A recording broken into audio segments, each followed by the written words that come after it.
them just attack, it makes me believe they would rather just go ahead and play the Ceratops. Now, part of me would want to play. Part of me would want to play the Ceratops next turn, so I could just get haste. Yeah, and just play the Questing Beast this turn. But I mean, I think either one is fine. So I think this is a better use of mana though, because like if they're not tapping out and they're keeping up a counter spell, and you get to play a creature that's not counterable, then they basically just wasted their turn. Like you don't know they had Omen in hand, so. Okay, see now they're going to tap out to play Banishing Light, and you get to just sit there and resolve a Questing Beast, which is pretty nice. Well, I guess for me, I was more worried about the Wrath. Like, since you didn't give it haste, they could like have untapped, play the land, and then just like Wrathed you. Oh, for sure. But then you still get to resolve your Questing Beast, you know. So like, but wouldn't you rather have the Ceratops on board as opposed to the Questing Beast? If it was like one, you had to choose between one creature or the other. Yeah, but the thing is, like, you don't want to give them the free turns, right? Like, if they're going to take their turn off to keep counterspell mana up, like you're just not going to play anything, right? Like, I guess you could the next turn you could play Ceratops and give it haste, and then you're just getting a free hit in. But then you also wasted your turn. You know what I mean? So it's kind of like during your turn, you're still playing Questing Beast, right? But then it's just getting countered. Right. No, I got you. Yeah. And would you like to put it on top? I would probably put this on top. I'm pretty sure I would also put it on top. I mean, like, is your next draw going to be better than this? Unlikely. Yeah, probably not. And then, like, is there okay, so obviously he plays the 5/5 here, also plays the 2/2. Was there any thought of just playing the Questing Beast in his hand instead of playing the Lovestruck Beast? Like, is there any like world where you would do that? Yeah, I don't think having to attack the same turn it comes into play is really relevant, because like you're just spending the mana for it. But he does know, and it also gets a Questing Beast into play. Right. Whereas now you're going to get one counter, but I think that's actually fine because you have two. But they also have two. They had two Absorbs and another Aether Gust. So yeah, but but look at the board. The board is a 5/5, a 2/2, and a 1/1. They're all going to be able to attack. Can Aether Gust one of them, which I would assume probably would be Beast, I'd imagine. Yeah, I would assume it would be Lovestruck Beast. If you do that, he will be able to make another token, but won't be able to put the Lovestruck Beast back into play this turn. Yeah, I don't even know if you put it. I don't even know if they Aether Gust the Lovestruck Beast. I don't even know if you put it back on top. I just feel like it's kind of low. And like they just counter the 1/1, and then you just don't get either half, you know. So I don't know. All right, I don't know what I would do. And they're toying with the decline button. I mean, your opponent has like 2 cards in hand, right? Yeah, but your deck has also a lot of haste creatures too. You know, like you have Questing Beasts, you have a Shifting Ceratops, you have the Zertog Goblin. So like you don't really want to play a creature and give them a chance to wipe the board or to bounce it or a Banishing Light. So like being able to like having to like make a 1/1 and then make a 5/5, like it's just not super fast. You know, when you're trying to clock the opponent. Clock them right in their face. That's about right. Yeah, what did Teferi say to the face? Slap! Go ahead and draw a Elsbeth Conquers Death, which is exactly what the doctor ordered. And right now, String Bean feeling like for Shawnee State in good control of this matchup. Yeah, just needs to find something to win with. Elsbeth Conquers Death will be able to hold off a Questing Beast, as well as having the Absorb. And so the question here is, like, was there any world where you allow Questing Beast just to resolve and then use the Elsbeth Conquers Death on it? But no, there is not that world. I would actually, I definitely would have played the Goblin first, just to bait out a counterspell if they had it. Just in case. Well, yeah, because there's no real downside to it. Like, there's no syncopate in the format where when I play my Questing Beast, it's like, oh, you got me for 2, you know? Oh, my 2, no. Yeah, like I just can't pay the extra, darn it. It happened to me again. A land now for uncomfortably cheesy, but for String Bean, holding on to an Elsbeth Conquers Death, and now here comes the 1/1.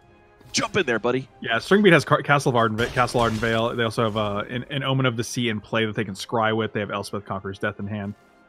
This seems like a very good position for String Bean.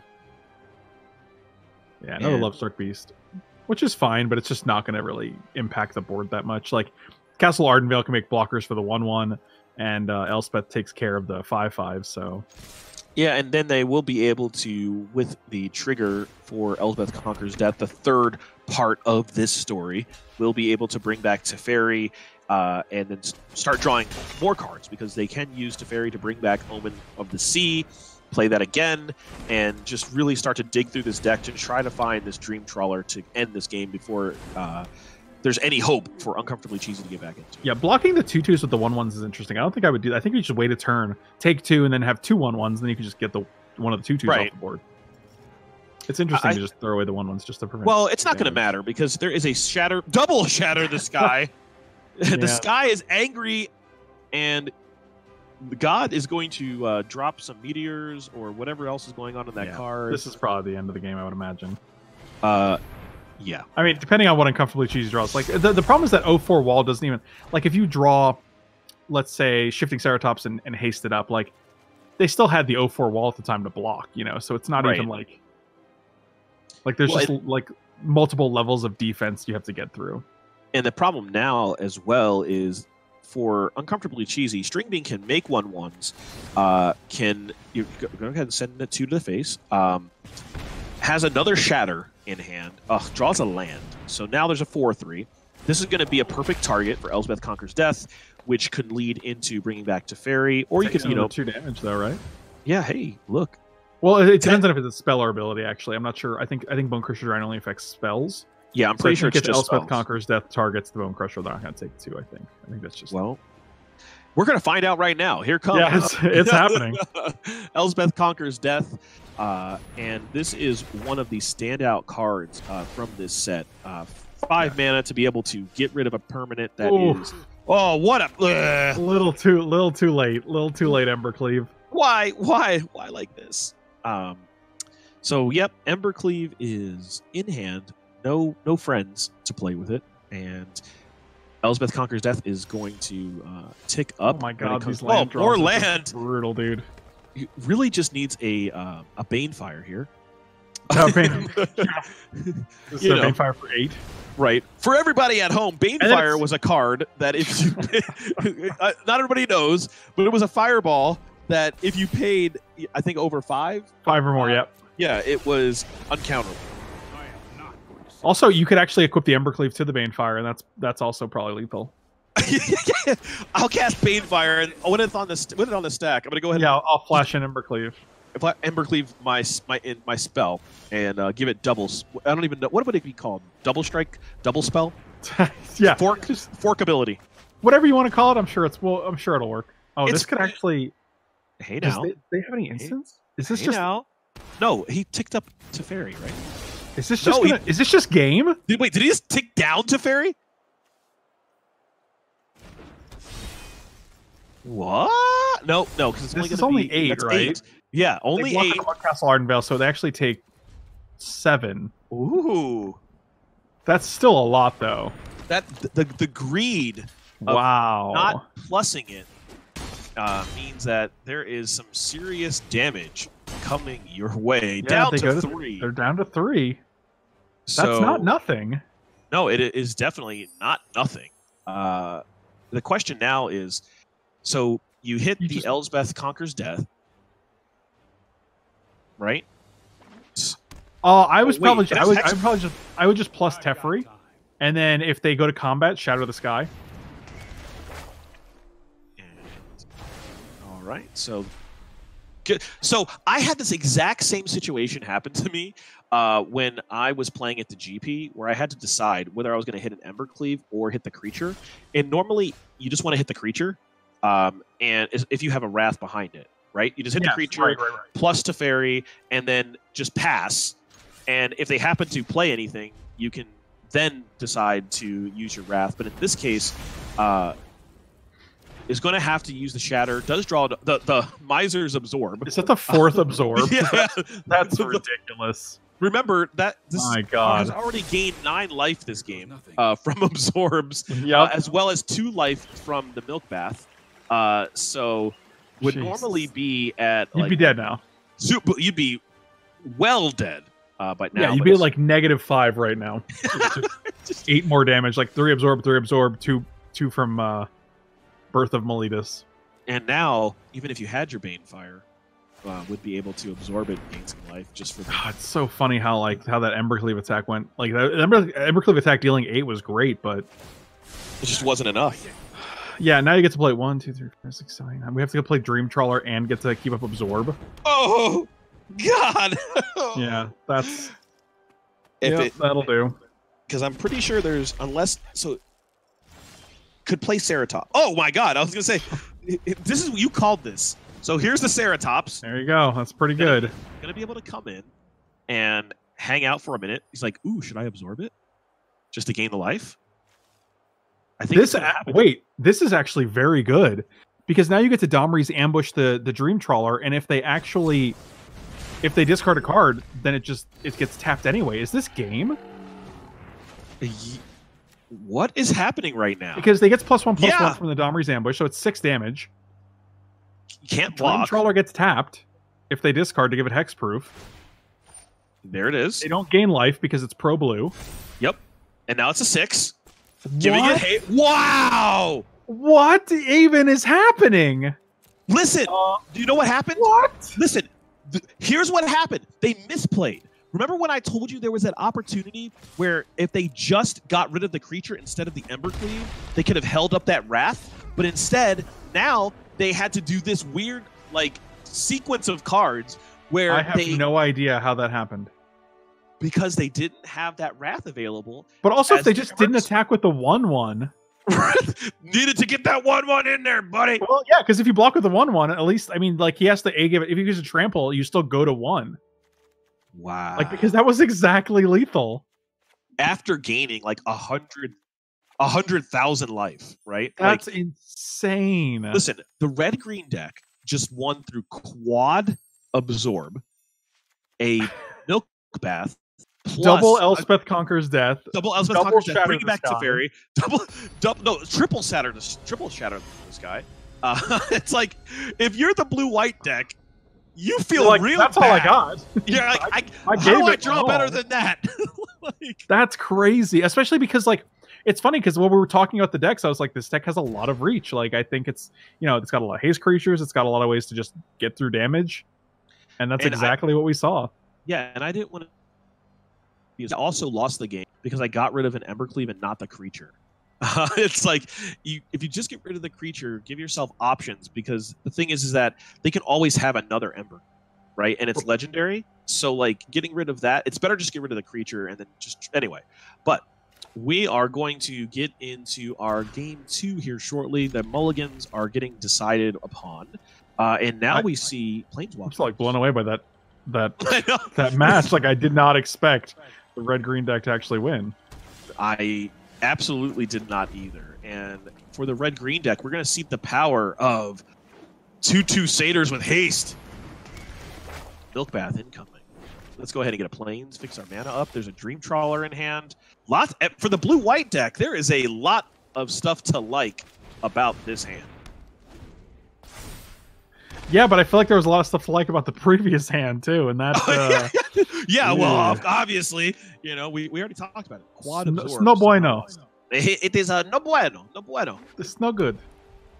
It's about the fun. I sound like Mario now. It's. It's me, Mario. I like that they led with Cindervines because Cindervines over the course of a game can definitely put some work in. Yeah, it could, it could maybe do 12. It could maybe do 4 absorbs. Well, it could do 12 and then the extra, the +2 from the the sacrifice, the actual activated ability. Yeah, the actual thing that it does on the other side. But for our red-green deck, for Uncomfortably Cheesy, definitely needs a third land. Third land will be able to get Domri on board, as well as giving the... There's the stomping. There you go. That's what we're looking for. It's like, oh, thank you, baby Jesus. For the third land, Domri is going to be able to come into play. And in case you're wondering about Domri, it does give you the ability to add additional land to play creatures, or mana to play creatures, correct? The two abilities are fight and add +1 mana, +1 red or green. It's so funny that these planeswalkers, you put them in play, but then you don't actually activate them because they don't have any plus abilities. You're just all right, pass, go, and you're like, it's kind of unfulfilling, Yeah, just hang out here, bruh. Just now, to be fair, the blue-white deck also has double Shatter the Sky, has a Teferi, has Omen, and the Dream Trawler. A long, long way away from Dream Trawler right now. But the question is, Yeah, do it looks you like both want decks to? are hurting for mana. Well, do you put this Domri back on top, and does decide to go ahead?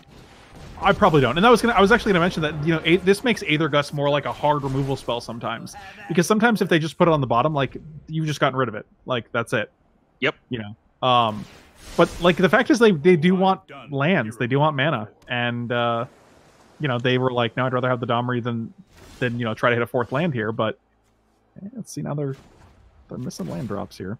Well, but it doesn't really matter as much because you do have the Domri. You know what I mean? And, yeah, and it's going to lead with Gruul Spellbreak. I do like that. You're going to have now a 4/3 that can get through this big wall, and it's going to come for Teferi's face. Thanks to the Domri, which gives +1/+0 as his static ability. Yeah, and the wall is going to sacrifice its robot life, or however it works. Like, Rob, you don't know how walls work, Rob? Listen, do walls have? Does it has toughness? So does that mean it has a life? That's what I want. I feel like you're getting real existential here. I don't know. Like, do walls have feelings? That's the real question. This is like a Philip K. Dick novel right here. It's like, oh, I've jumped with my wall. Moment of silence for the wall. Anyway, we do have a 4/3 that has hexproof. Playing around. Oh, that the god of what's it called? I forgot his the 3 drop that we just drew. Yeah, the one that the one we couldn't actually pronounce. Is that what you're saying? Yeah, like that card seems pretty solid in this match. Any cards that could just sit on the board and tick away at the opponent's life total, pretty solid. And the blue-white deck doesn't have a counterspell right now, so their hand is pretty sore. I mean, they could Shatter the Sky right now, but that's going to be unfulfilling. Right, I was just going to say it's super unfulfilling because then they just get to slam like a Ceratops or something. Right, enjoy this Ceratops. But the other thing here is you don't really want to lose your Teferi when you have double Shatter in your hand, right? So the red-green deck will be able to draw a card off of this, and maybe they draw a land, and okay, they go ahead and get a Questing Beast. You just go ahead and play that now, right? What's that? Something smells rotten. Wait. I mean, we talked about this last time. Like, I do think you just play it. Like, I don't think it's or you can just play these two. I think this is also this actually might be even a better play. Just playing the 3/2 and the Cindervines, getting the Cindervines down underneath like something like a Dovin's Veto is pretty nice. Yeah, I think either one of those is really good. We do see a Domri on 6 now, and now I'm going to have my boomer moment. I keep calling these decks by their colors, but I could be calling it Gruul versus Azorius. I mean, that's what I should be doing, right? Right, Dad? So as far as I know, the last time I was made aware of these things, because, you know, I did a lot of editing work for like TCG Player and stuff. Yep. In terms of official naming conventions, you always use the shard, like the 3-color names, like Bant, Grixis, you know, Jund, stuff like that. But when it comes to 2-color decks, you don't actually use the guilds. Really? I don't know if that's still in effect. But yeah, that was something that was practiced back in the day, where like they would use the 3-color names, but not the 2-color names. Oh, so okay. I don't know if that's still correct, but. So what you're telling me is that you're totally fine calling it red-green. Okay, perfect. Well, I'm going to not do that. I'm just going to go ahead and just break all the rules. I'm just going to go ahead and call the Gruul deck now has a Questing Beast in play. You're out of control. I can't. and the Azorius deck is going to shatter the Gruul deck's sky. Drop fire. I can't work under these conditions. I know. I'm sorry. It's just aggressive. But my inner Gruul just took over. I know. It's okay. I accept you for who you are. Thank you for all of these years accepting me for the Azorius player that I normally am, and now we're talking about lots. Wait, did not yeah, we're just like, wait, what? Wait, what just happened? They just and they just get to kill the that doesn't what? Wait, I'm so confused. Why? Why did that happen? Wait, did they use Teferi to bounce the Cindervines, so they couldn't actually play Shadow the Sky? So again, we see. I'm not going to continue to call them errors, but we see some interesting lines of play when the greed of Teferi has caused them to take a lot of damage, lose Teferi, and You know, That's they still be able to crazy, shatter. dude. Like, okay, so we've got 6. So yeah, you but know shattering the on your timers. turn is a lot different than shattering on like Yeah, where did the shadow this guy go? Okay, it's it was going like right now. It's yeah, incoming. they were like holding it, I guess. Oh, and now you get to, if they draw another land, just play like double Double Cindervines. Cindervines, yeah, that seems good. But like, we do have to worry about this Dream Trawler because that guy can get out of hand very, very quickly. Yeah, but there's double Ceratops. Well, yeah, you're just gonna play a Ceratops now and attack for 30,000 damage, I think. Yeah, so here they you go to 8. In- Oh, it's in- actually 6. Yeah, it's actually they go to 7. Yeah, and this is all of a sudden a problem, right? Because you can fight the Dream Trawler now and not die. Yeah, but they're. I mean, they have. Unfortunately, they do have giant killer and banishing light for the 2 Ceratops. But like, I don't know. There's a lot of incremental damage in the hand. 2 Right. Cindervines, 1 Clothis.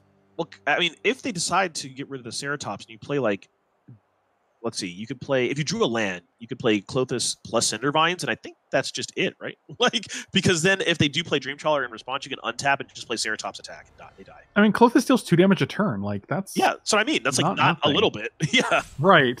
When you're at 7, 2 damage a turn is a problem. Yep. There goes, and then here comes the banishing light. Poor Donry. Rip. I mean, he was. Oh wait, interesting.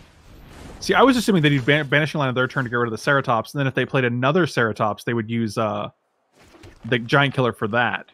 I did not Well- foresee them using it against Domri because now they just get to resolve the other Ceratops and not. No, they're Oh, thinking that's- what I'm thinking. Just get the Just put Cindervines, the damage put on the board. Clothis into play. You're at 7, and then if the blue-white deck gets greedy and just tries to play Dream Trawler, you get to like untap and play Ceratops and win. Right? But so, like, my thinking was if you play Ceratops now, it puts them to 2, which means Cindervines and Clothis are lethal. Whereas, like, Oh, yeah. any following turn, they can just tap down the Ceratops. Okay, got it. Yeah, you're right. You know what I mean? So, like, it gives you that, like, that was kind of your window to get the Ceratops down and get a free attack with it. And now Dream when you Trawler and see- Teferi, like, they do nothing against Ceratops. No, they just look at him. They're like, "That's a nice dinosaur you got there. Jurassic Park in the building." You can't have the whole Jurassic Park in one building. That's Well, the you thing. saw that's a whole movie. If you try to put Jurassic Park into one building, you end up dying. Hmm. And Clothis says Teferi, nom, nom, nom, nom. Yeah, take 2. They go to 5. I mean, this is still another chance for Ceratops. Pew pew. Oh, this is actually great. They take 2, so they go to 3. You get your Domri back. You can now play Ceratops fight. You think I'm a crazy? Oh, this Fight is the, yeah, you can fight Yeah. the 1/2. and then right. yeah, this is game. This is the end.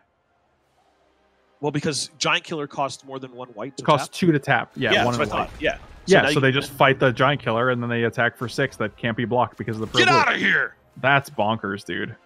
The red-green deck, the lines that they've been playing have been so pristine. Do you remember? I'm super impressed. Are there many? Do you remember that time we talked about how good the 4 shifting Ceratops were? Right? Yeah, we were like, hey, you know that card's pretty good. Against Literally blue-white, won right? both of the games, And both times we saw a Dream Trawler on board, and the red. and it was just sitting there being like, "Oh man, Man, I just watched my owner die again. good So, games." yeah, those were very good games. And because remember, in game 1, that red-green deck was so far behind that we were like, "Oh, this I is did not over." expect that. I did not expect the turning of that tide. That was a pretty ridiculous comeback from the red green deck. And that's the thing, like it felt like that's the whole point. Like the point of playing the control deck is like you get to a point where you can stabilize and you're like, okay, cool. I'm out of danger now. I've stabilized. But there was like no point where you're out of danger. Like it was just, oh, I could just top deck anything and I'm back in the game. Yeah, it was like that little kid in the back of the bus on The Simpsons. You know, like, I'm in danger. That little kid, his name is Ralph Wiggum. Oh, sorry, Ralphie. Unbelievable. Ralphie. I'm That sorry. little kid. That little. I'm Ralphie. I'm sorry, or Ralph. I'm sorry. We've known each other for so long, for like Bone up on your 30 Simpsons trivia, my listen dude. for like 30 years. But that is game 1 going to South Dakota Mine, and we are going to go to our break, and after the break, we're going to find out, will it be a 2-0 sweep, or will there be a match 3? That's going to happen here in a second. Don't go anywhere.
Can say when you walk my way, I can barely breathe.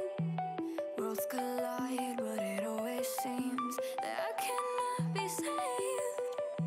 I keep on hiding when I notice, didn't know better all over again. I keep on facing all of the pressure, gotta be better to let it all begin. I'm feeling thoughts inside of me. I'm here, even though I'm hurting. When will I notice? Didn't know better all over again. I keep on facing all of the pressure. Gotta be better to let it all begin.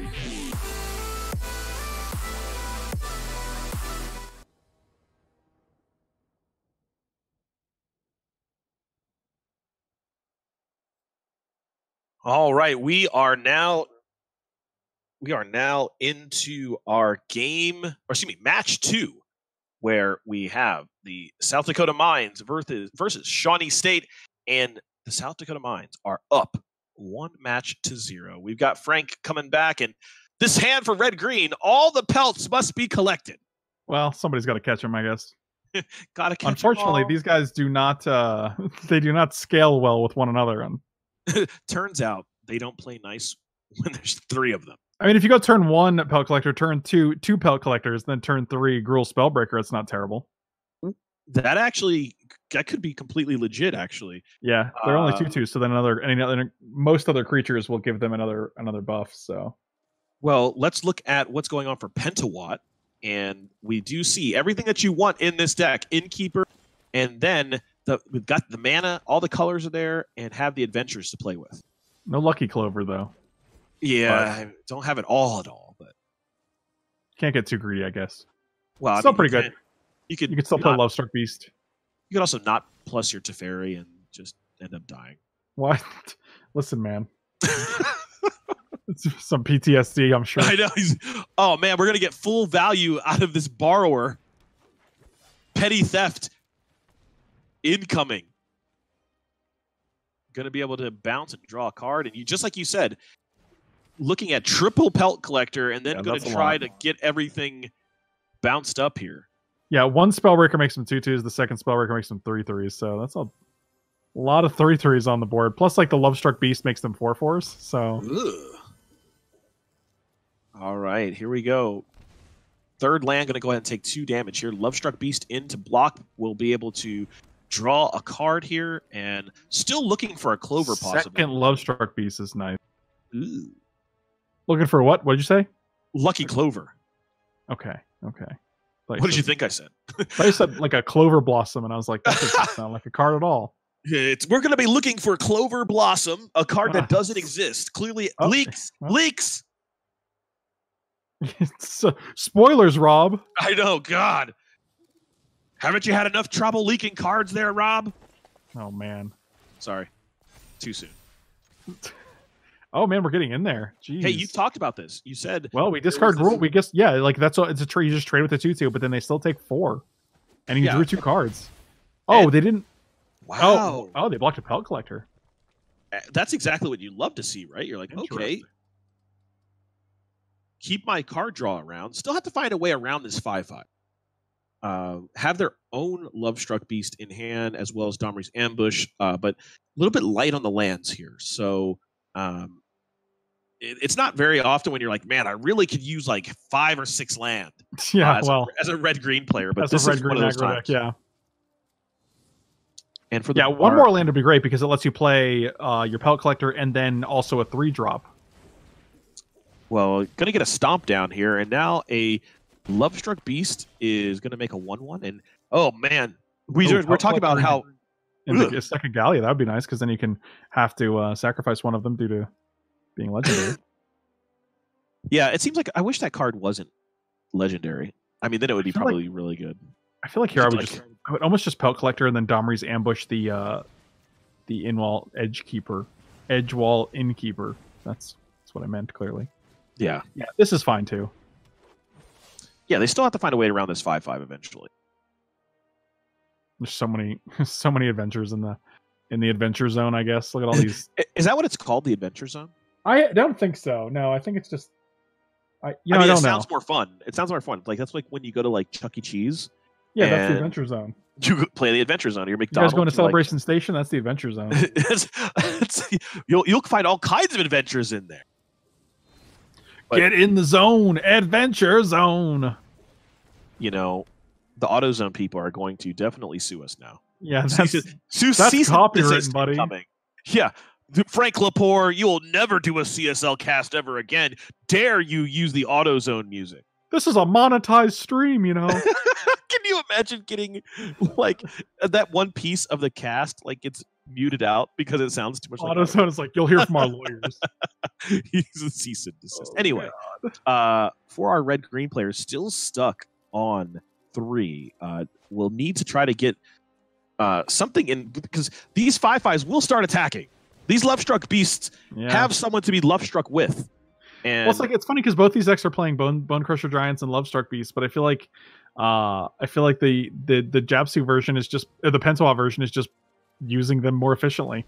Oh God, here we go. Escape to the Wilds, 5 cards, and there is a Lucky Clover in hand. So now we can play one of the cards, which is a land, because you get to play an extra land.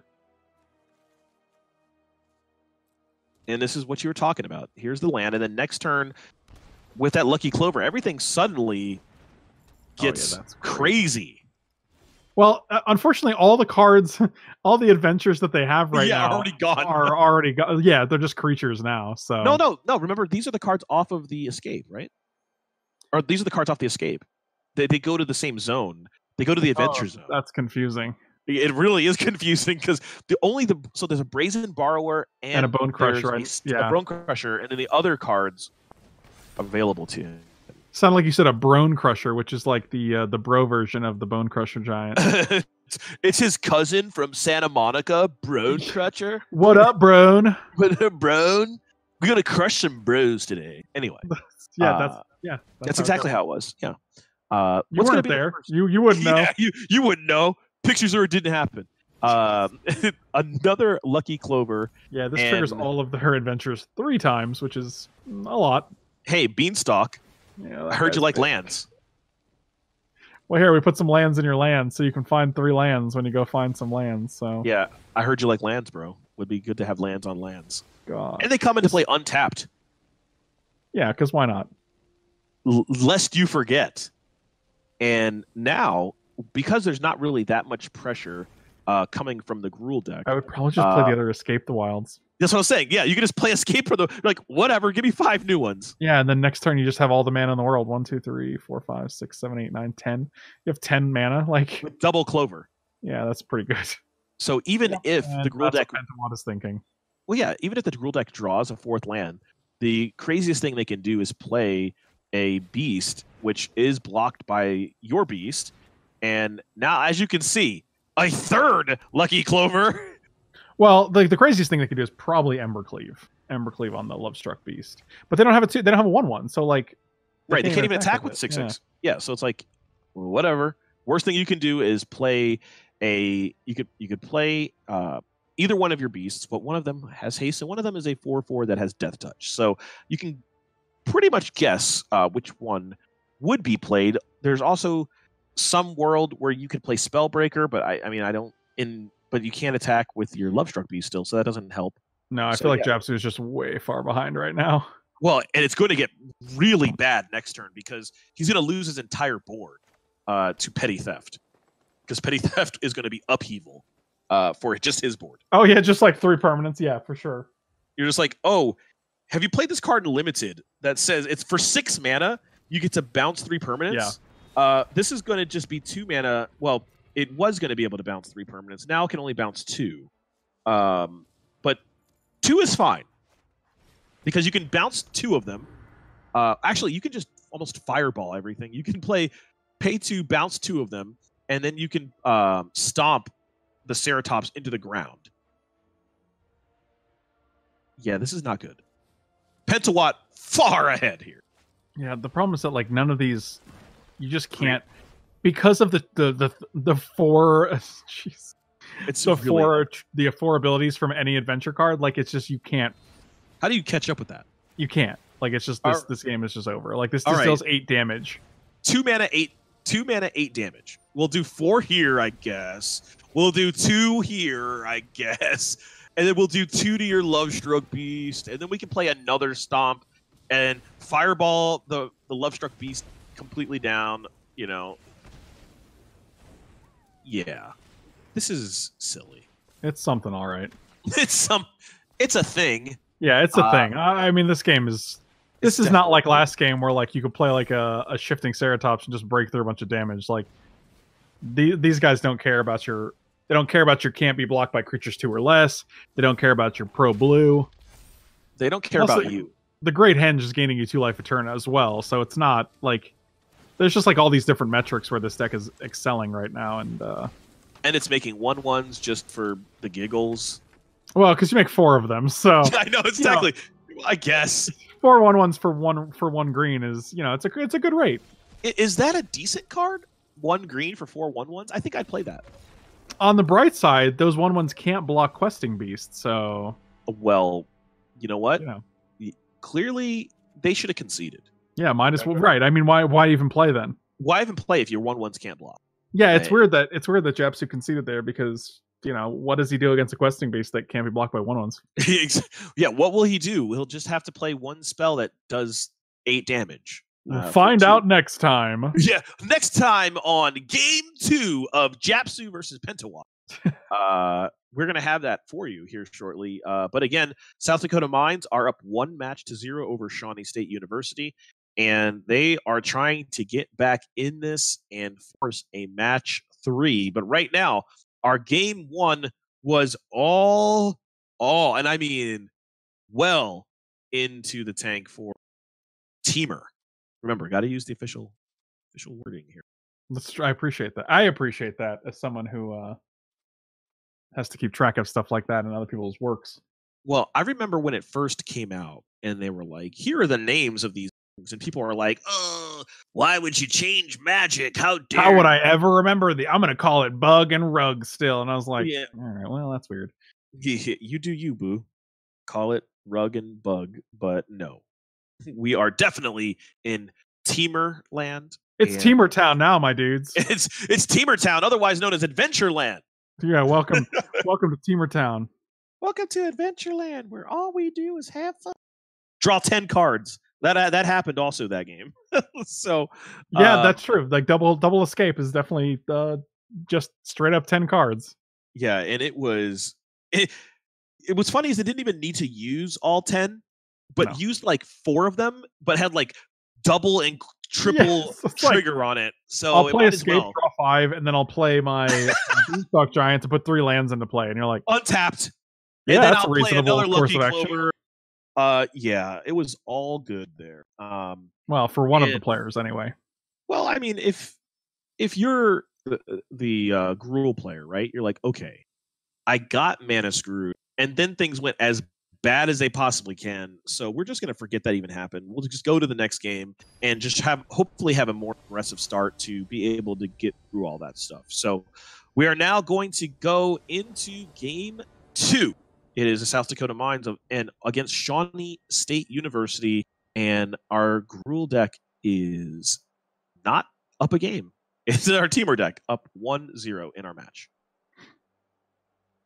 I don't know, man. Like, and by the way, the Teamer deck just seems like a more resilient Gruul deck. Well, you have to just worry about your mana, right? But that's why Beanstalk Giant is so good. Is it gives you this ability to fix your mana, and then also when you get to that mid game, you can just play it as a 6/6. It's like, yeah, I'm all for that.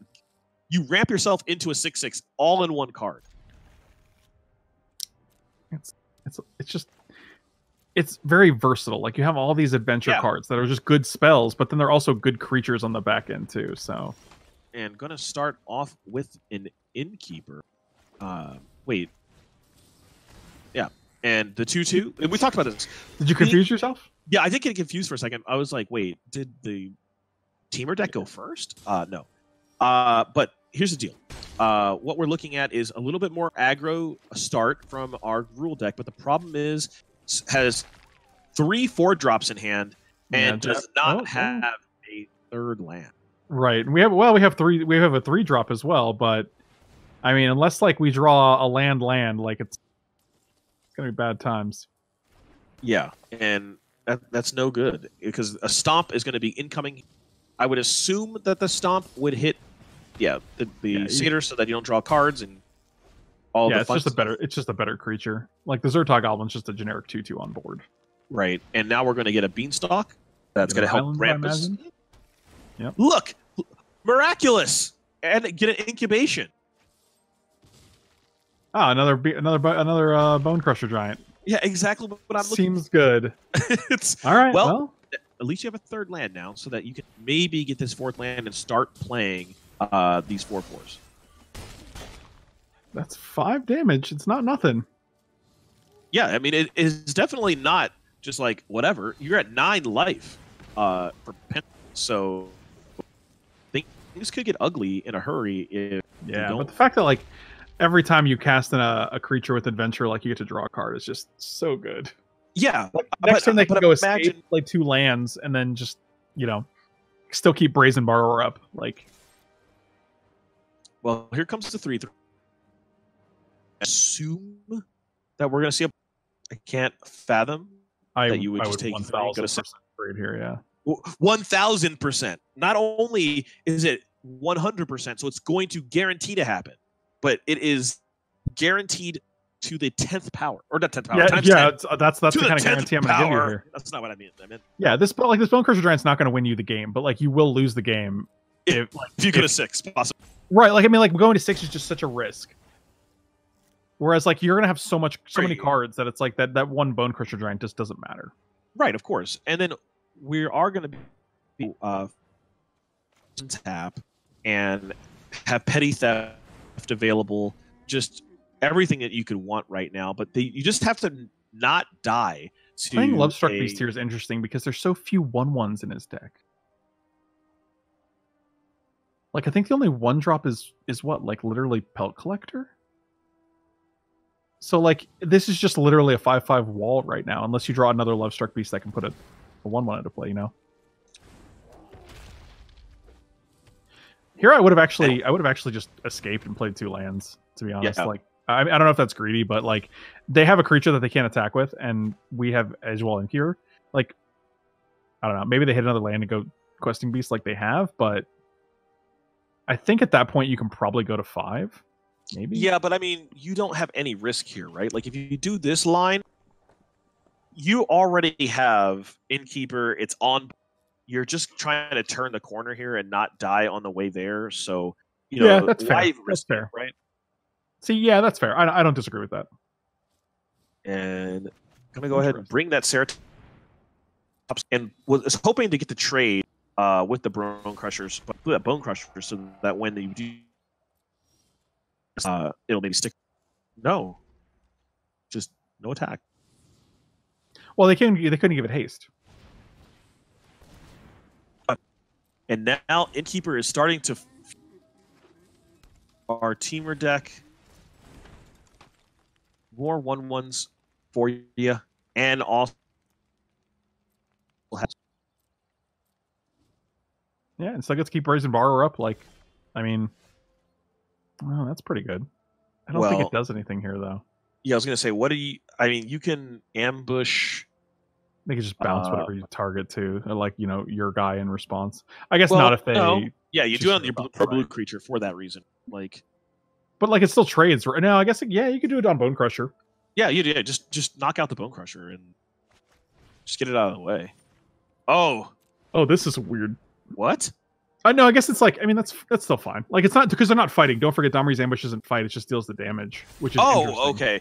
So I was thinking, and this is me not playing with red-green cards and just playing control. Like, very rarely does my eat like that. So right, yeah, it's not like it's funny because like sometimes, most of the time, red-green abilities like that are fighting, but sometimes it's just like, no, you can just deal damage by yourself, right? Yeah, just hang it. They don't get to hit you back. Yeah, just you could call it a fight, but you punch him, but he can't fight back. Right, he dies. It's fine. This is also interesting because like then they can just block with 1/1 and Bone Crusher, and then they would take 2, but they would get rid of the Sarah.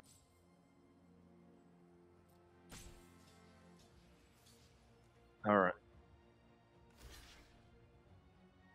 Yeah, see, this is what I figured they do, and then like they just take 2, but it's fine because you get their only real threat off the board. Right, because the 5/5 isn't. It does nothing. Attacking. Yeah. Right, like it's literally just a wall. It's a 5/5 wall. And don't have anything really to do here. I mean, one thing this does do is it clears the way for the questing beast, so now the opponent doesn't have any creatures that can block it. Okay. Which is good. I mean, that's not nothing. Right. I mean, if you're Japsu, you don't know that your opponent has a petty theft, right? Like that you can, at least buy some time around this questing beast. But they will be on. The thing for Pentawatt is they can untap and play a 7/7, right? Or actually, it'll end up being an 8/8 Beanstalk Giant, and that's big time. Yeah, that's an 8/8. That, however, does block a questing beast. That does not care. It blocks it real well. If they don't do it that way, could just play Lovestruck Beast and up Petty Theft.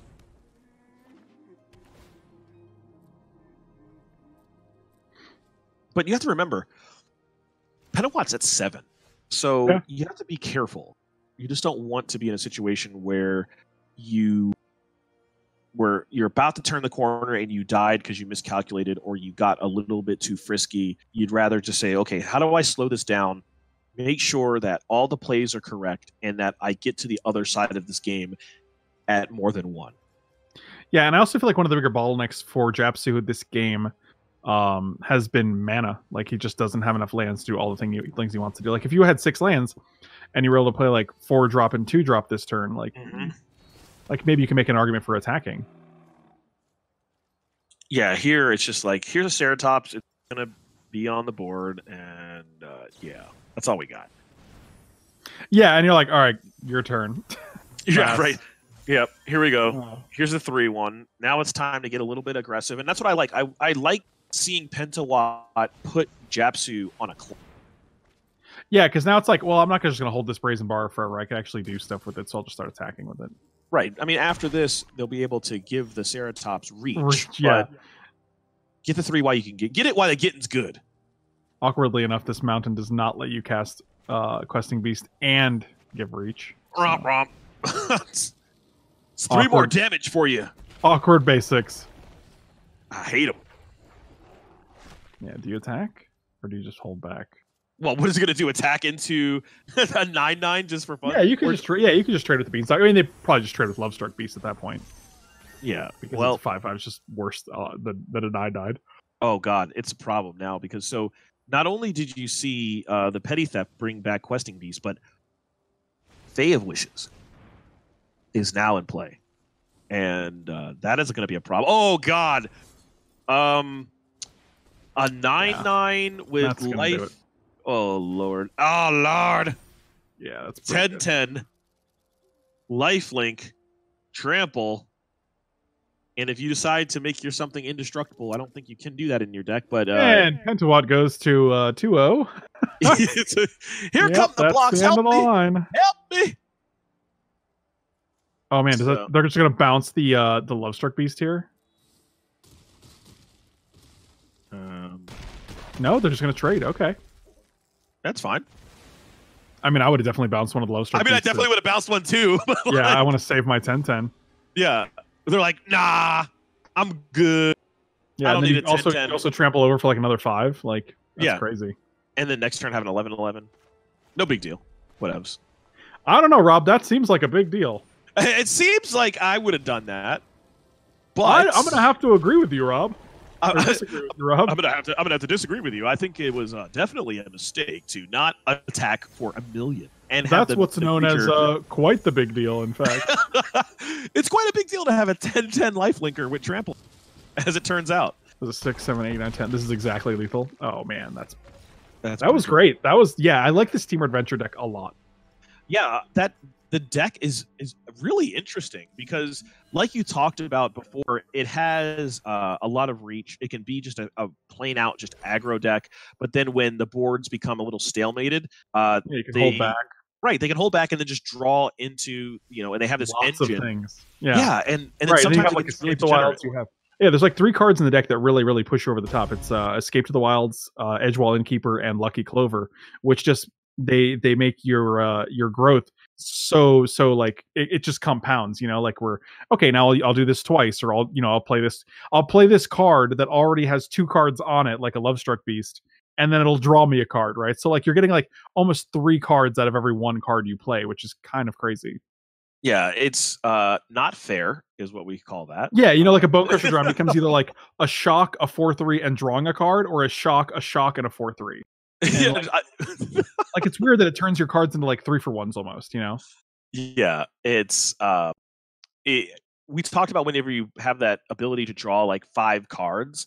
And you're like, oh, okay, well, that's not that great because you got to be able to use it. But when every single one of those is like, you can not only use them all, but they all have like multiple different effects. Right, because most of your adventure cards are cheap. Like you can use the adventure half as like a cheap spell, and then you could just not have to, I don't have to cast the creatures by the end of the turn. So I'll just hold on to these guys for later. Yeah, they'll be hanging out in the adventure zone. Yeah, that's fine. Well, it is now 1-1. Shawnee State and South Dakota Mines are all tied up. We're going to go to a break, but after the break, one of these teams is going to move on to our Sweet 16, and one is going to go home. Don't go.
It's making me realize everything we've been through makes us strong enough. You and I.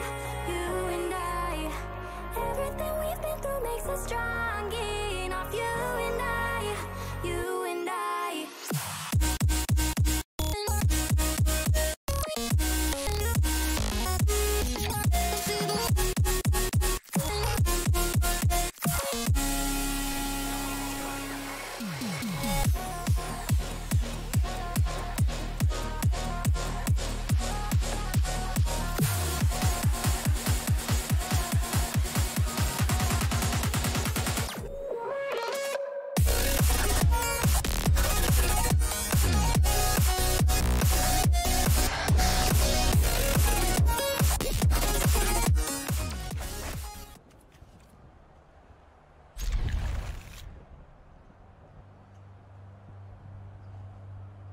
It is now going to be match 3.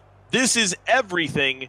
One of these teams is going on to the Sweet 16. The other one is going home. It is now Charles and Taxes versus Jacksonian, and it is Shawnee State versus the South Dakota Mines. Frank, you got in this game?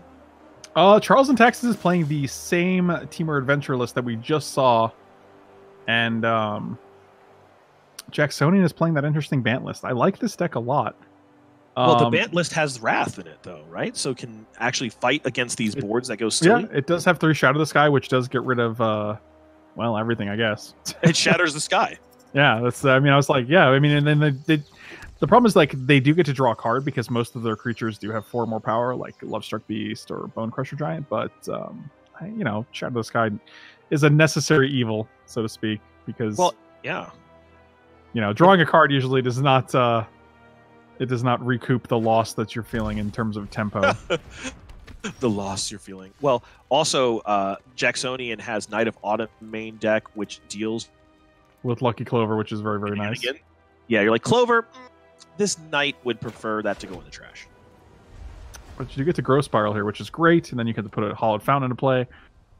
You get to draw another card. Next turn, if you draw land, you can play Euro, put 2 lands in. Oh, man, it's just beautiful. Loving it. Loving it. And have Teferi plus Elsbeth Conquers. Doesn't have a real way to deal with this. Clover. And this Knight of Autumn is going to... Yeah, this would be... I would immediately just go untap Knight of Autumn. Get rid of that thing. You know, it's not like it just... Oh, and we drew a 4th land, too, which is very, very nice.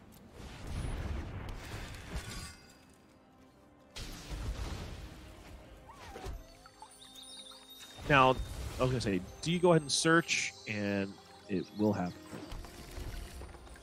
Like, part of me kind of wants another land, but... Like, because there's no risk, right? Like, don't you just, like, keep that? Don't break it. Just, like, leave it there, and then hopefully you draw your 5th land so that you have Elsbeth Conquers Death, just in case. I mean, I don't... It's not going to matter. That's definitely an option. I think the percentage-wise, that's so incremental. But, I mean, here's the thing. You just get to hit a...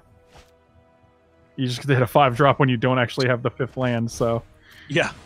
I don't know if I'd play... See, here's the thing. Like, you want a 5th land. I would have definitely been looking at Uro. Or even Teferi.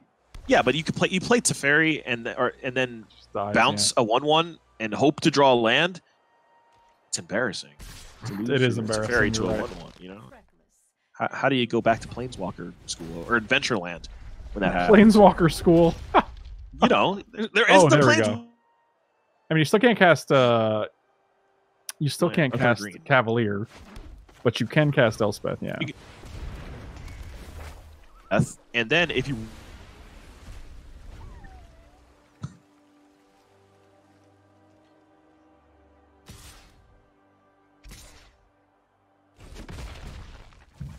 the attack, Jacksonian, Charles attack, you know, does find to get 5 cards in here, but doesn't, right?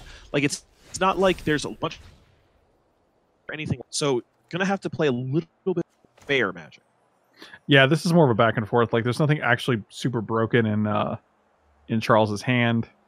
Jacksoni doesn't have a ton of pressure, so it's kind of like just a I'll do a thing, you do a thing kind of who's back going to and go over forth the here. top? Yeah, with no real with no one really being way ahead right now. So All right. Uro's going to come in, and will we find a land? we sure will. And I now, think you probably now we get keep Mystic's Dispute up, right? I don't know if you play Teferi here. I Well, guess you like- could play Teferi in Plus, but well, there's like this world where you like Teferi and then bring your Elspeth Conquers Death back to your, yeah, that's actually not bad. I do like that. and then you can maybe have a little play, but you're under no pressure. You're going to go from 20 to 8, and here's a Fae of Wishes. Yeah, that's pretty good. Drawing Good 2 cards. lord. Jesus. 1/4 for 2, draw 2. It's like a really good divination. Hey, this is It's like a really good Mull All right. Drifter. Hey, I actually Mull Drifter, when all your creatures are Mull Drifter. If you ever get a chance to play, Oh god, you're right. it turns out whenever Mull Drifter, the game is excuse me, for Mull Drifter is a 2/2 flyer for 5, and when it comes into play, you draw 2 cards, or you can do this thing called Evoke, where you pay an additional or an alternate cost. The creature will go to the graveyard, but it does come into play first, and you would get to draw 2 cards. For all the youngins who have not actually played with Mull Drifter. Or Google Mull Drifter on your crazy internet machines. Wait, what's that? What is you could find answers to things on the internets? God, don't. Oh, fuck, I gave him a big secret, unfortunately. Gosh darn it! Rob's gonna have a leg up on all of us now. I know. Wow, they draw Now- 2 more from that. All right, so what is it going to be? It's definitely not going to be Uro. So, Narset, huh? I well, mean, just trying to find a Wrath. And there it is. Oh. There's the Shatter. yeah, just slam that bad boy. Windmill, get it in there. This is gonna be the last card you're gonna draw off these creatures. But think about it. Like, before they left, they drew 1 more. It's like, God, true. what a card. The value never ends. This is the value that never... Escape from the Wilds. You get to play 2 Uh, lands, and you get to play Lucky Clover. Yeah, but that's like a really suspect escape, right? Like, Well, he had nothing else to do, though. I know. I'm just saying, like, it's one of those things. It's not. No, it wasn't like it wasn't scuffed because he did it. It was just like what he got off of it. Wasn't very yeah, good. sure, for sure. I mean, there's another escape there, and I think that's the important thing. Right, and you get to put the Lucky Clover into play, and Yeah, this wasn't bad. no, wow. There's lots of stuff you want to do here. Uro comes in, very hard to deal with 6/6 for this teamer deck, and that's what they're going to go with. We're going to choose all of these because we don't have a choice. But this is one hell of a card. 3 mana 6/6 lets you play a land for free, draws you card. I mean, it just does everything.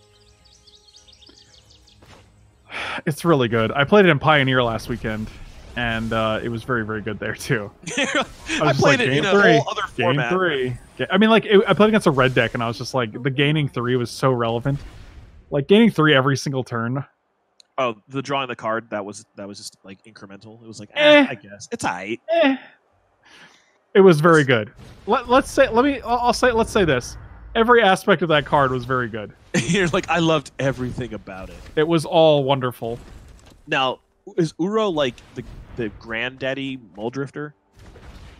He does a good Mull Drifter impression for sure. Yeah, like he I doesn't mean, it's 3 fly. mana, so you're kind of like evoking it. Yeah, you evoke it because it just like comes into play and dies. And Instead then of if a you wanna- second card, you're getting 3 life. Yeah, I think that's actually much better. Look at all these things in Charles and Tax's hand. And I use hand in quotes because who knows what's real and what's not. Yeah, we don't know like what is the 5 cards, what's on an adventure. But we do know that Teferi is out, Narset is out, and there is a 6/6 that is ready to get started. And now Charles and Tax is down to 12. It is 12-21 in favor of Jacksonian of South Dakota Mines. And there is an untap now. So the question is, what's the next play? Like, what do you do here? It's really hard. Like, games get to a point like this, and it just becomes very, very overwhelming because it's like do you deal with what's on the board for your opponent, or do you actually like, because we know Jacksonian or Charles in Texas has a bunch of cards like just sitting in wait, right? Like Beanstalk Giant, Brazen Bar, Lovestruck Beast. So like, you know, you have to figure out like how much do you want to get rid of now, or how much do you want them to commit to playing before you do something like Shatter the Sky. You know what I mean? Yeah, and if you're Jacksonian, you always have this worry that like, man, if I that was a don't good hit. Wow, what? I'll name Nissa who shakes the sky, who shakes the world. It'll be the top card. Don't you worry. I know what's convenient. up. But yeah, like there's this worry for Jacksonian that like if they don't stay aggressive, No attacks. well, he can't. He's not going to attack. He just wants to keep his planeswalkers on board because he's going to shatter the sky next turn. Yeah, whatever you say, Rob. Yeah, whatever you say, Rob. You and your logic. If that is your real name, Rob. Yeah, Roberto. I know your tricks. I know your real name. I know your government name. What's saying your social security card, buddy? Yeah, well, here's the thing: is they're bouncing an Uro, which is not that great because now you get to play Shatter the Sky at instant speed and just kill everything, and your Uro doesn't die. That's actually pretty good. Yeah, We Yeah, did it's it, not- boys. It's not terrible. And Petty Theft can't bounce your own stuff. So And they did bounce the Tamio with the other ability. Yeah, I mean, well, they were going to bounce something, right? Like, you didn't really want to bounce Teferi, you wanted to kill it. So, but unfortunately, Shatter the Sky. Pew, pew, pew, pew, pew, pew, pew, pew. You get to kill nothing, unfortunately. Mm. And you do get to draw a card. But cards were not really Charles and Tex's real problem here, so... Well, Lucky Clover is getting super busy. Put your planeswalkers back in your hand.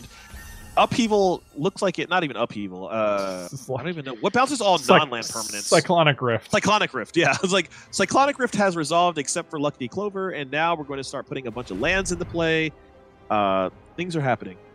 Things are definitely happening. This game is there's a lot going on in this game, and both players have like full grips with nothing on board. So it's a pretty comical position right now, to be honest. Well, the problem is they got to find a way to get rid of this Lucky. If the Lucky Clover stays around, you won't be able to have any permanents. It's like you'll try to play stuff, and then for one blue, he's going to bounce two of them.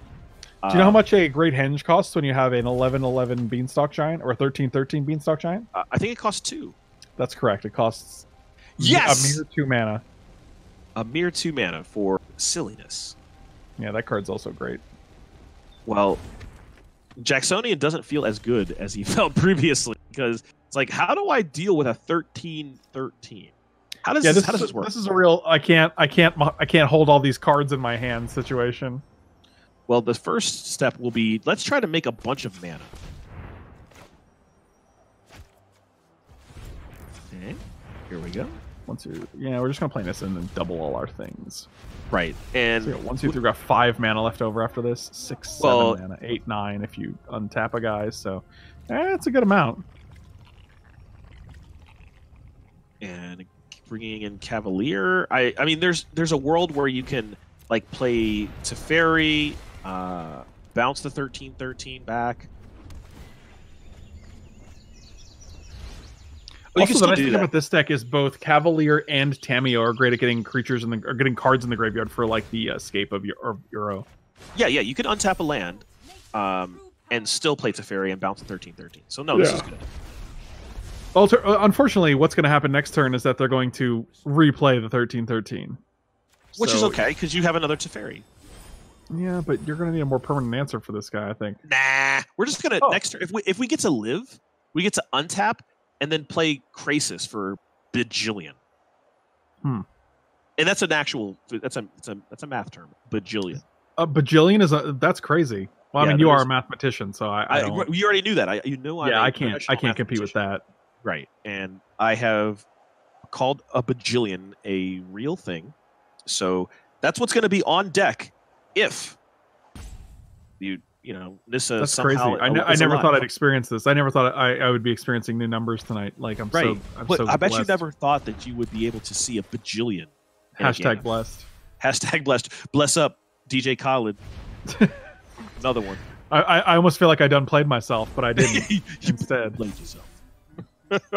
Anyway, you see more lands coming into play. And for the teamer deck, it's like, wait a minute. We need to find something. All right, Fae of Wishes. It's always weird to me when you play that side of Fae. Oh my! The Spyglass.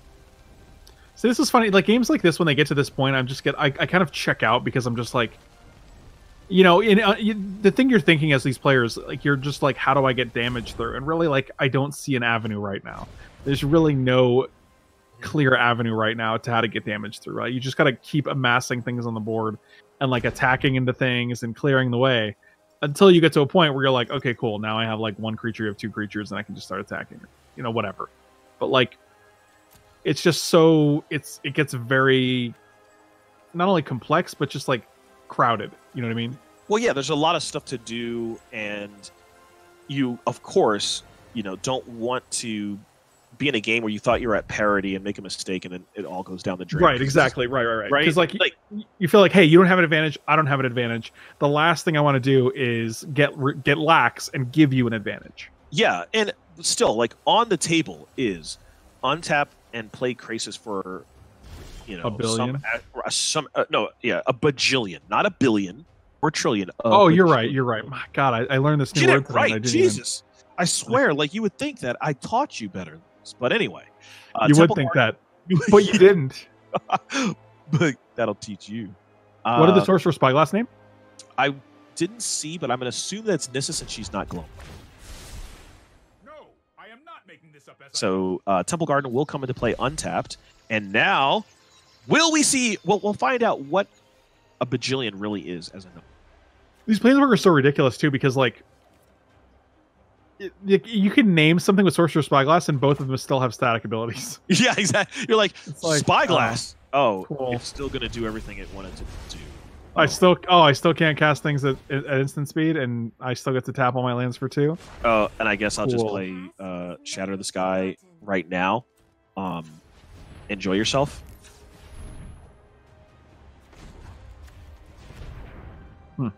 I'm going to assume that's what we're going to be doing. We're going to cast the Shatter and then Narset go. Or Shatter, then Rogo. Well, we're definitely shattering. Yep. And then not Shatter Storm. Shatter the Sky. Different. Well, I didn't say Shatter Storm. Oh my! Drew the Knight! And with a Knight plus Teferi on board, you can now blow up the Great Henge, you can blow up the Lucky Clover, blow up the Spyglass. Pick and choose. You've got all the targets in the world, and going to start with the Great. Oh nope, got baited. Oh wait, nope. Going to start with the Great Henge. Yeah, I think that card's just better. Like they're both all. It's funny because that and Lucky Clover are both engines, so you just have to figure out which one you want to get rid of. Well, the problem is that you won't be able to get rid of multiple because there is a stomp available. But here is Uro. Also, this Mystical Dispute is looking pretty bad right about now. The Mystical Dispute is not doing anything. I mean, I think Charles in Texas is going to be able to pay for the 3. Yeah. I also feel like if my abuela was saying Uro, that's how she would say it. She'd she'd be like, listen, mijo, I'm going to play my Uro. Yeah, well, it sounds like a wonderful woman. Papacito. Oh, I play my Uro. Shout out to you, Grandma. Does Grandma know how to play Magic? No. Oh, man. Look, next time I come visit, I'm going to teach her. Yeah, well, she lives in San Antonio, and all she cares about is my kids. She doesn't really care about my hobby. That's how it gets. Yeah, once you have kids, that's how it goes. Right. You're like, oh, you're 40? Oh, I don't care about you anymore. What can you do for me? What can you do for me? What can you do for me? Mijo, what can you do for me? Get me some tamales. She loves tamales. Anyway, yeah, woo, 4 damage to Storm's Wrath, though. That's interesting. Grabs a Storm's Wrath with a Fae of Wishes. Pew pew. Get rid of 2 planeswalkers. Nissa is still hanging out, but not for long. Because look at this. This game is just. This is what I'm talking about, right? Like that with the value where it's just like every card does 3 different things, and it's just. Well, imagine if he had 1 blue opening, could have maybe got. Jacksonian just had 2 creatures and 3 planeswalkers, and now they have an empty board. And now there's nothing. Good Another Lord. Cyclonic Rift for you, because we still have Lucky Clover and Spyglass on board. Chandra in hand for Yeah, Charles. except the cards aren't even in the cards aren't even in their hand though. They're just in the garbage can now. It's the adventure zone, right? Yeah, well. Also, that Chandra Awakened Inferno could be very, very good here. I don't actually think I've seen a Chandra Awakened Inferno on board active, so I'm in for a treat. You've got In your to whole see, life? You've got to see 1 trillion damage, and It was a now bajillion, Rob. You know what? You did learn. It was a trick. You have I was passed. testing you. You've passed. The student becomes the teacher. I have the high ground. Oh my god. I was the chosen one, Rob. You were the chosen one. Anyway, back to Magic. Charles and Taxes from Shawnee State. With all of the mana you could possibly want. This is one of those games that could end up like where someone gets decked. Yeah, I don't actually know how many cards these guys have in their libraries. You know, it's like, well, I'm going to petty theft 2 more of your permanents. You should have killed me when you had the chance, Charles. Charles, you should have killed me when you had the chance. I'm going to choke and die in Las Vegas. That's not how I thought I would die in Las Vegas. Yeah, if there's one, I was in my hotel room streaming Magic the Gathering, and I choked on nothing. I choked on my spit and died. That's a hell of an obituary, Rob. Yeah, exactly. My kids are not going to be able to tell that story. Your father died in Vegas. Oh my god! Did he do something crazy? Did he? No, OD? he did like the most boring thing you could ever do. No, he was he doing drugs? Was he a drinker? No. He was nerding out in his hotel room by himself, talking to his fellow nerd over. He was broadcasting digital card games. And clearly he. Whoa. Okay. First of all, I just want to tell you that's the first time I noticed the shadow of the giant on the. Oh, the foot. Yeah. Yeah, I love little stuff like that. It's real nice. No. Like I've never seen that in my life. How have I missed that? I've actually played with that card. Well, you were probably too busy choking on your own spit, I would imagine. Yeah, I was too busy trying not to die. And now at 19, it's like, I've got a shatter. What do you got? Yeah, the shatter's pretty good. Yeah, because the more cards there, but I mean, like, there's still 2 Beanstalk Giants. There's still a Chandra. Once in Future is actually incredible. Like, this is, it's happening right now. They're both at like, life totals where they're probably not going to die in 1 turn. This is like Elspeth Conquers Death is around to bring back. I think from where I'm at right now, around to conquer death. Yeah, like what this feels to me like one of those games where Elspeth Conquers Death is going to win the game. Because really? It's going to get, yes, it feels like I was thinking Chandra Awakened Inferno was going to win this game because they're not going to be able to put pressure on the board, so you can get at least 2+2 activations. No, Elspeth Conquers Death is going to get rid of Chandra. What are you talking about? What are you talking about? That's not a real thing. What are you talking about? Anyway. Yeah, you're right. That's true. It gets to the point where, like, you want to cast Krasis for a bunch, but you're actually worried about getting decked. Yeah. So you're like, I'll make it a 3/3 so that I can at least... No, I need to make it a 4/4 so that it can at least trade with the 3/1 air and doesn't get stomped down. And incoming Shatter. I need a better, like... This needs a better animation. Like just like a streak across the board. Yeah, better than like just pyroclasm animation. Like it needs to show like the creatures running for their lives. How is it even going to show that? I don't know. I haven't gotten that far. But yeah, I feel like your bar is real high.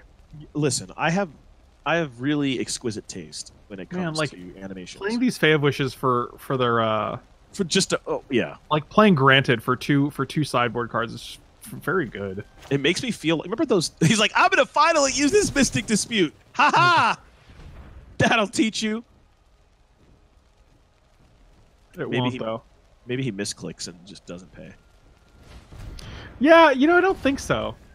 You don't think that's gonna happen? I feel like it's. I feel like no. I feel like it's probably not. It must be nice to play game 1 sideboard. And then for the exact cards that you're looking for as top. That is also very tilting that the copy is not the looking.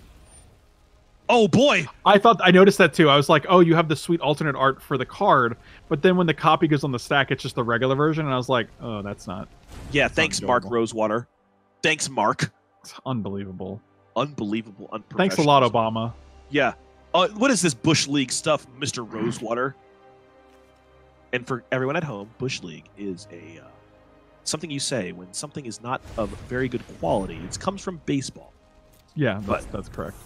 And this is where everyone in Twitch chat can say, "Okay, boomer." So, anyway, this game is still going on. We have now gone into the longest game ever of our lives. No, in CSL MTG Arena League history. Is that true? This is the longest game on stream. Wow, that's crazy. Yes. So, and what's even crazier is I can't even tell you who's going to win this game at this point. I'm not like, well, like, Charles and Tex is looking real far ahead right now. No one is looking ahead at all. There's nothing on the board. There's no pressure being applied to either player. Yeah. Let's see. How big will this crisis be? Again, since we don't know exactly how many cards are in the library, this is going to be like, okay, well, where do I want to go with this? And he's going to go for 5. That's nope. No, I was like, no way, that's not. I was like, that's not the right number, is it? Is it 6? 6 now. Okay, I like 6. Yeah, I like 6 too, because that means they can't block with Brazen Borrower and shock it. Well, I guess they could because they have Lucky Clover. Yeah, I was like, they can definitely do that. So you might as well just make it 7. You might as well just make it 10. Just do it for infinite. Just make it as big as you can. Just a bajillion. If you get decked, you get decked, but you go out on top. God, Brazen Borrower can still just bounce the Hydrate. I know. Just get out. I look. It's going to get decked. That's what's going to happen here. I seriously do think it's going to come down to decking. Like, both players are drawing an infinite amount of cards between Euro and Teferi and Hydroid Crassus and Narset. Like, but one player is getting them out of their sideboard, so it's like it's not quite as ludicrous. They're like, listen, I could draw cards off my deck, or I could draw the perfect card out of my sideboard. I don't know, man. 20 minutes ago, they were drawing a lot of cards with Innkeepers. That's true too. Was that the same game? I don't even know. Listen. You have a 15-15. You need 11 more damage to fling. You got to find a way to double this power and throw his big bean booty at Jacksonian's face. Oh, man. Fling is hilarious. I think he's just going to go for it. Just fling it now. That's aggressive. Aggro 15, yeah. Beep-boop. I mean, I guess you could once in future get back Beanstalk Giant and fling, right? And then you just have... That's just a 2-turn clock, right? Well, is Chandra Awakened Inferno going to make an appearance? Probably not. I hope so. I don't think so. This actually might be the game. Like, if they go once in future to get back Fling and Beanstalk Giant, then it's like, that's game, right? Well, 2 Bone Crushers. Actually, that's 8 damage right there. Well, we still need some more, right? Give me some more. You people had enough? Give me some more. Another joke that young people can't get. Oh man, that's unfortunate. Yeah, they don't know about the Coolio, man. Yeah, they don't know about. Did you say Coolio? You mean Busta Rhymes? You sick? I hate you. I hate you so much. That's the joke. I hate you, kitty. You know, because they look the same. So yeah, exactly. They were both the predominant rappers with dreads back in the. First 90s? of all, Coolio did not have dreads. He had braids, and Busta Rhymes. Oh, they did. They had braids, not dreads. Right. That's I swear to God, just when you had a cool card because you have all these cool Jordans in your closet, and I was giving you a lot of respect for how cool you were because we share the same exact pair of shoes. We do. And then he said dreads instead of braids, and I was just out. Yeah.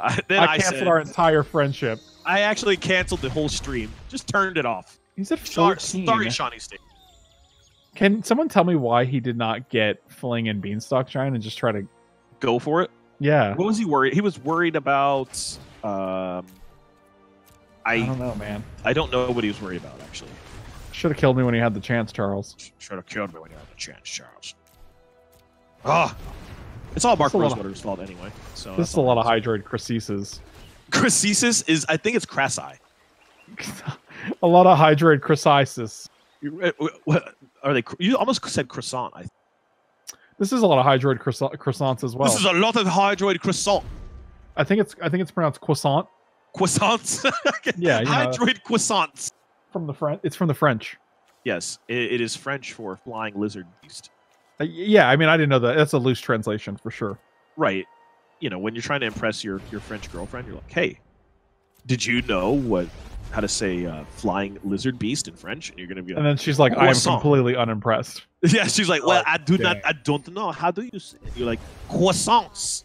And then you look like an idiot. Oh man, like, so I think, okay, so we've been talking this whole game about how we didn't know who was ahead, but I'm pretty sure Jacksonian has pulled ahead. And with Charles and Texas at only a mere 10 life. Remember, he can always borrow everything away. Sorry, I was going to say, did you forget that he still has petty theft? Petty theft says, up out of here. Ain't nothing but a gink. Okay, sorry, we're going well into the 90s for our music choices here. And I wonder how many cards are now left. Burrow does not have trample, though, which is nice. Yes, you can just put a 1/1 in front of Old Man Muldrifter. I have absolutely no idea how many cards are left in these decks. Like, they look very, very thin. Yeah, I see a Temple of Enlightenment on the top of this library, and it's like, is that the last card of your deck? Maybe? I don't know. You know, the answer is not, like, that's not unlikely. Oh, they right, have, looks like 7 cards left. Wait, what's it? Yeah, it looks like 7 cards left in their deck. Can you just, like, see the deck? No, on the left, if when they hover over it, there's a small template that comes up. Oh, okay, I just does, missed like, it. Cards in hand, you know, things like that. Got it. It's funny that this game is so long because everything is on the line for both these teams. It's like, if you win this match, you get to move to the top 16 and continue your chance to go to, like, because only the 2 teams go to Vegas. And so, like, you don't want, like, can you imagine your teammates are right next to you and they're all trying to figure out watching this game? Right. What? Imagine they're trying to go through the lines with you. Like, right. How do you go through all the lines when you have like 12 cards in hand? Your opponent gets like, 3 spells per spell. He's got right. You don't know what's in their hand like we do. So like they could have Brazen, they could have Bone Crusher Giant, they could have Fae of Wishes. Like there's any number of cards they could have in their hand that they could respond to what you do with, and it's really hard to predict or play around or make the best play. Yeah. Oh wow, Tamio is going to be very good. Being able to get back something in this graveyard, to get over the top, which could be the Shatter of the Sky, could be Night. Well, it's so grindy though. Like, you know what you want to get with your Tamio when you have 6 cards in your library? Like, no, Shatter I of the don't. Sky, Actually. so that I could reset the board again. They have 6 cards in their library. Okay, but here and they're going to play. No, do not play Growth Spiral. Put that back in your hand. Well, when they play Hydroid Crassus, both of the Uros draw cards. Both of the Growth Spirals draw cards. Nissa. You play Nissa and start making 3/3s. Yikes! You can't attack with that. Oh, drawing a card. Well, they need the Tamio. Okay, but from here on out, it's Nissa. Oh no, you can't Nissa make creatures because it's the Spyglass is still out. So you have to start with. You can start with Tamio. Tamio into Night of Autumn. It's maybe Night of Autumn, and then kill the Spyglass. Like the game has gotten to a point where it's kind of painful, right? Like it's not just me, right? Yeah, it's like I just want to make sure that we don't, like, I feel like even though I'm not playing the cards, I'm like, I don't want to screw this up. So Night of Autumn first, because I feel like you've come so far. You've come so far at 21 life. Your opponent's at 10. You're like, listen, all right, here we go. Hit the Spyglass, go get him, and then you need the Night of Autumn to die so that you can get the Clover on the. Do not do this. You should make a 2/2. Yeah. 1/1? Just make a 2/2. I'll draw 1. No. What did he make? Yeah, make a 1/1. That's what I said. I knew it. Make the 1/1 so you don't draw any cards. Classy. No, what you call classy, I call desperation. It's smart. You don't want to draw that one extra card. Jackson still has Fae of Wishes that you could play to find 2 cards out of your sideboard. But still have Bone Crusher Giant. Does he even have cards left in his sideboard to get? We're going to find out right now. Well, he's getting 2 more. But also, Bone Crusher Giant kills both Hydroid Crassus and Night of Autumn. Return to nature? Yeah, okay. That's good. And what's a second? Dude, okay, so apparently there are... Okay, only got to return to nature. right? Oh wait, no, still no, it's still going. I think it's like when the color changes. I think he's looking at the board to see what he might need. Oh, okay. It's like the look at battlefield view. Yeah. And in a gate. Okay, so this is fine. Yeah, it's not bad. So gonna go destroy Elsbeth Conquers Death, but now you can play Nissa and start making 3/3s, and with your opponent at 10, it's actually like not on. Oh, you want it to die actually. I mean, they only have 5 cards left. They do have to win in like 5 turns, but Well, but the opponent's at 10, right? but So, can't like, they just negate the Nissa? Like, right? No, but if they negate the Nissa, then you could play Elsbeth. Oh yeah, so you have to play Elsbeth Conquers Death first, and try to bait the negate. Oh, that rhymes. well, yeah, sure, you could do that. Right. All right. Oh, or just draw another Knight of Autumn. Well, that only kills Lucky Clover now. But that's what you need. You just got to stop them from doing stupid stuff. Yeah, but you and I know that there's no more stupid not stuff the Nissa. in there. No. Yeah. Whoa, did he hear me? I think he remembered that the negate was in hand, so he's like, "I'll play this instead to get it out of your hand." Oh, and he's like, "Yeah, I don't care." Yeah. That just doesn't do anything. Like you're banking on them decking But that's themselves, right, but that's if you're a really good if you're in play. Charles's position. But it's a good play to not negate it. You know, like Right, I agree. yeah, it's like it's easy to just be Because like, yeah, it doesn't matter. Like it's an irrelevant card. Just I was like, I Really? would just destroy that Lucky Clover. I feel like that's the only way you end up having enough time to Oh, beat God, you. another 1/1. Yep. 1/1s, incoming flyers, pew pew. But see, the funny thing about making that a 1/1 is that like if you made it a 3/3 and drew 1 card, like you're not decreasing, you're decreasing your clock by making it a 1/1. So you're going to need an extra turn to actually do anything with it anyway. So if your point is like to attack with it, then you might as well just make it a 3/3 because Well, you can't even attack with the 6/6. You can't. Well, oh boy, I'm. there's got to I be don't like 3 understand. cards, 2 cards in the deck, right? Like Yeah, I don't like attacking there because it's like a third of your life I to think they just attack. I think he just has no choice. He's like, I can't win this game unless I put these fat idiots in the red zone. Maybe this deck sees one Jace Wielder of Secrets so that you can That would be so disgusting. Like, so you could just play it and then draw all your whole 3 cards. Jesus. and like 12 for trials and taxes. What a way for Shawnee State to be able to possibly win a game 1 by decking their opponent. Yeah, I think it's gonna happen. Well, I don't think they can push through 10 damage here, especially with the Chandra. they need a emblem fling. going. They I need a guess that is- fling. That's going to be the first story. 2 cards left in the library. You have Okay, to see one of them. Well, here's the only way to do this. He has to cast Shatter the Sky, And then and what? And then and then- concede? and then Uro. Then you die. Damn it! You're like, here's the way to do this. That There's won't no work. way at all to do this. No. You Shatter the Sky, No, this game's and over. then no. Check it out. You Shatter the Sky. You Uh-huh. bring back Nissa. You make a 3/3, and then you attack. I think Yes. Tamio is only at 2 right now, right? Yeah, I don't remember what the other ability for Tamio does. +1, you mill 4. No, I don't want to do that. And then you get to if you name the card that's revealed that way, you get it. Okay, so So you actually Tamio- can't get Tamio up to a loyalty that will actually get Nissa back. Yeah, so Tamio's not doing anything. We need a way to shuffle cards from our graveyard into our deck. Okay, so that's the game. Looks like Charles and Taxes is gonna win. Return Fade to your hand. So that's Search for that. more sideboard cards. Dear God, this game was grindy. Is this game 1 still? This is game 1, friend. Wow. And here we go, Lucky Clover. I think he's got like all the cards out of his sideboard. This whole sideboard, yeah. Chandra's been there. Storm's Oh, Wrath, well, Once and no, Future, okay, Spyglass, Return of Nature, No, Negate, game, Fling. Game is definitely over now. Oh, you think that Spear's gonna do it? Yep. Yeah.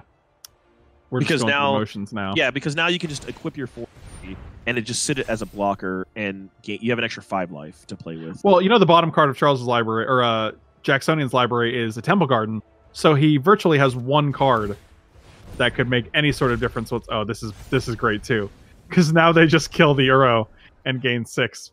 Yeah, and now they can actually attack with the Bone Crusher and gain another 6. This is just an attack for.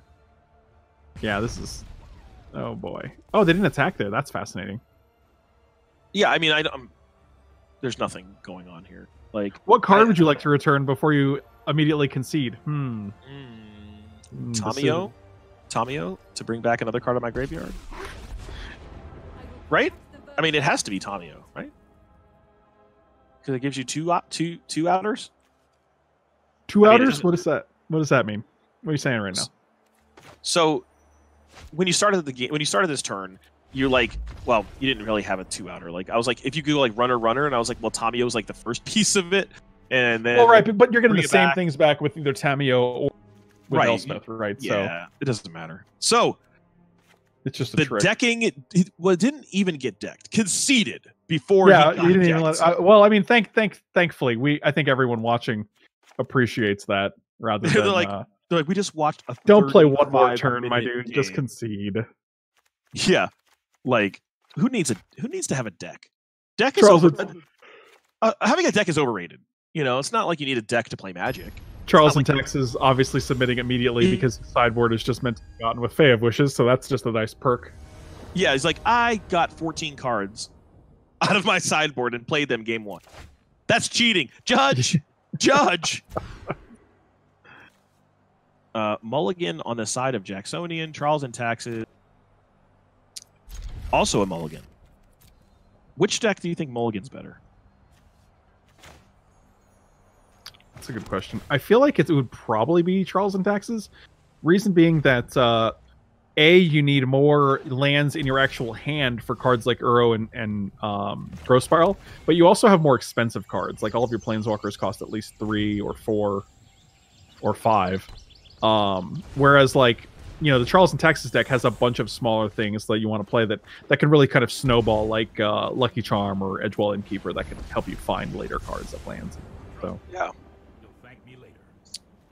And I was gonna say I'd probably just go ahead and -3 because there's not really any haste creatures here that you have to worry about. However, both these hands look pretty good in terms of having mulligan. Like Lucky Clover here is great. Plus, Jacksonian's hitting all their land drops as well. Another Knight of Autumn is going to eat that's pretty good. Clover. That's as good as it gets, right? Like that's why the card is in here. Yeah, that's and the Teferi's ideal alive. Might be a bad idea. And you still have Veto. You got Gust and Nissa, and you're going to be able to untap and play Nissa here. Yeah, that's pretty good. That is. Oh well, but there's a Storm's Wrath. Yeah, that's something. How many forests do you want to turn into 3/3s when you know they have Storm's Wrath? Well, at least 1 to attack, because then if what's going to happen here is you get to untap 1 land, attack. It has Vigilance, and you don't have. Wait, I was like, couldn't you do that? Yeah, I was like, yeah, there we go. Yeah, Guster, boys. That's a spicy meatball right there, my dude. Yeah, and then next turn you get Veto. Yeah, you get to. Yeah, that's really good. Yeah, I feel like this game's already over in a complete. No, this game is actually done. Yeah, in a complete opposite situation. We were talking about last game, right? We're like, disgusting. We don't know who's winning. It's turn 40. We don't know who's winning. He's like, haha, I got this Veto. He's like, all right, I'm a Storm's Wrath again. You ready? Yeah. Heard you like he's like, bruh. Bruh. Nah. Bruh. Literally dead on board. Literally cannot be countered. We go from a 35-minute game to a 5-minute. Thank you. Thank you, Charles in Taxes. Okay, so you block Shawnee. 1. Yeah, this game's done. Wow, this is insane. Wrap it up, buddy. Wow, that was Wrap a game. it up like Christmas. Okay. Wow. We didn't even get to have any funny jokes. No rap. Okay, well. Inside. Wow. Last game, so that's something. And it's all on the line. If you just tuned in, they sideboarded quick too. Man. Yeah, it's Charles and Taxes of Shawnee State going against Jacksonian from the South Dakota Mines. whoever wins this game is going to put their team on their back and go into the Sweet 16 and another mulligan. Oh god, and another mulligan. 5. Yikes! Charles and taxes of our name. No one gets that at all. I know, dude. I know. And I it's mean, so sad. I barely you get it. did. You Of got course it. I get it. I'm old. My wife would not get that because she was Really? I bet she would. She was born in '89. No. Yeah. Your girlfriend wouldn't get it either. There, No, Pops. she definitely would not. And here we go. We do have a 1-1 on board. Another 1-1 for Charles and Taxes. And on the side of Jacksonian, the This Mines. is looking good for now. This is looking good for Charles and Taxes. Yeah, the Mines have a problem. Very big problem here. No third land. Oh man, And they're just like this is like the cycling exact through the deck here. dude. This is the exact Oh, opposite. this of what is happened one in of the other these- game. Dude, this whole match has been a friggin' mind blow, man. Like first game took like 50 minutes and they win by decking. The second game takes like under 2 minutes. Third game is like Under 2 minutes again. also kind of a blowout. Yeah, like Charles and Texas is just throwing everything he has on the board because he has nothing to fear. Right, there's like- oh god, Jacksonian Not misses 2 like land drops, this. nulls to 5. This is not. not like This is the worst Magic the Gathering. 5, 6, It's- 7. This is also after 9 having- damage, putting Jacksonian to 2. Oh boy, an Aether Gust in hand. So there's nothing he could do. There's no card that he could draw to get him out. Magic except balance. That's not legal in Standard. So yeah, we had an intense that was like 35 minutes, and it came down to getting decked. Game 2, just a stomp in one direction. Game 3, another stomp, but it is going to be Shawnee State, Charles and Taxes taking it to Game 3, and it is going to be those upstart Shawnee State players moving on to the Sweet 16, and What their a time dream, to be alive. right? Their dream of playing at the HyperX Esports Arena is not dead. I told you I like that teamer deck, man. That thing is sweet. It is a sweet deck, but it That didn't is a matter value. what- That is Value Town USA right there. And even in the last game, didn't even have to play any of the sweet value at all. Just No, got to you play just. one I'm once. just gonna play dirt. I played a 1/4 for 2 mana, and then I just attacked with it. Until my opponent died. It drew me a So- card. I guess that's kind of cool. Listen, however you can get it done, you know just as well as I do. Yeah, Listen, we all are you gotta change susceptible those to a little plans bit. and shift those gears. Yeah, look, sometimes we get bad luck, and you've got to take advantage of it. And that's exactly what Shawnee State did. They continue their run, and maybe we'll see them in Vegas. But it has been a pleasure to have you again on the show, Frank. It's always awesome. I always have a blast, buddy. Look, dude, you know it's like I don't know. It's like having that brother from another mother. You know what they say. And knows all my jokes, enjoys my I Jordans get that your we buy. references, man. It's like having I got a friend in Frank Lepore. So I appreciate everybody it. at home, thank you so much for tuning in.